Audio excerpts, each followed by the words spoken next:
Herkese salam. Bugün Dünya Bankı haqqında məlumat verəcəm. Dünya Bankı 1944-cü ildə Bretton Woods-da keçirilən Valyuta Maliyyə Konfransının qərarı ilə təsis olunur. Saziş rəsmi olaraq 1945-ci ildə qüvvəyə minsə də, bankın öz rəsmi fəaliyyətinə 1946-cı ildən etibarən başlayır. İlk kredit 9 may 1947-ci il tarixində Fransaya verilir və bu kreditin məbləği 250 milyon dollar vəsait olur. İlk əvvəl Beynəlxalq Yenidənqurma və İnkişaf Bankı adı ilə təsis olunur. Baş ofisi Vaşinqtonda yerləşir, hal-hazırda da Vaşinqtondadır. Dünya Bankının ilk prezidenti Meyer olub. 1946-cı ildə seçilib. Hazırki prezidenti isə Ajay Bangadır, Hindistanlıdır və 2023-cü ildə seçilib. Dünya Bankının prezidenti 5 il müddətinə təyin olunur. Namizədliyini Amerika Birləşmiş Ştatları irəli sürür, yəni əsasən. Amma bu hər hansısa bir qanuni qayda deyil də, yəni hər hansısa bir qanun qəbul olunmuyor ki, misal üçün namizədliyini ancaq Amerika Birləşmiş Ştatları irəli sürəcək. Amma əsasən Amerika Birləşmiş Ştatları tərəfindən irəli sürülür.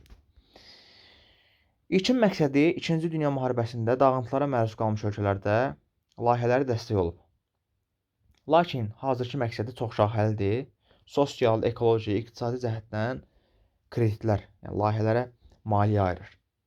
Dünya Bankı bir-birinə bağlı 5 təşkilatdan ibarətdir.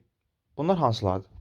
Beynəlxalq Yenidənqurma və İnkişaf Bankı, Beynəlxalq İnkişaf Assosiasiyası, Beynəlxalq Maliyyə Korporasiyası, Çoxtərəfli İnvestisiyalar üzrə Zəmanət Agentliyi, İnvestisiya mübahisələrinin həlli üzrə Mərkəz. Dünya Bankına üzvlük haqqında məlumat verəcəm. Hər bir dövlət, yəni söhbət Dünya Bankına üzv olmaq istəyən dövlətdən gedir. Dünya Bankına üzv olmaq istəyirsə müəyyən tələblərə cavab verməlidir, müəyyən tələblər yerinə yetirməlidir. Üzv dövlət olmaq üçün müəyyən paya, yəni səhmə sahib olmaq lazımdır. Dünya Bankında səhmə və yaxud da ki, desək, paya necə sahib olmaq olar? Bunun bir növ mərhələlərlə izah edəcəm. İlk növbədə ayrılmış səhmin, yəni və yaxud da ki, payın 2% qızıl, Amerika Birləşmiş Ştatları dolları və CDR vasitəsilə ödənilir. CDR nə deməkdir? CDR Beynəlxalq Valyuta Fondu tərəfindən qəbul olunan vahid valyutadır. Misal üçün dollar, yuan, avro, yəni vahid valyuta kimi qəbul olunmuş pul vahidlərindən ödəmək. 18%-ni dövlət öz milli valyutasından ödəməkdə azaddır. Bunlar cəmi 20% edir.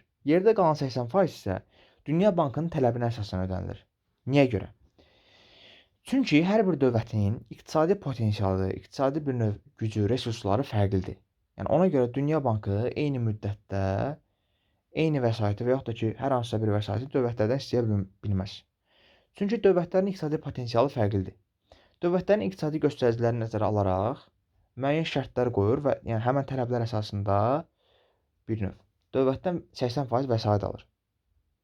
Və nəticədə bunlar başa çatandan sonra dövlət artıq Dünya Bankına üzv sayılır. Üzv olandan sonra isə daha aşağı faizli kreditlər əldə etmək imkanına sahib olur. Büdcəsi haqqında məlumat vermək istəyirəm. Ümumi kapitalı 323 milyard dollar təşkil edir.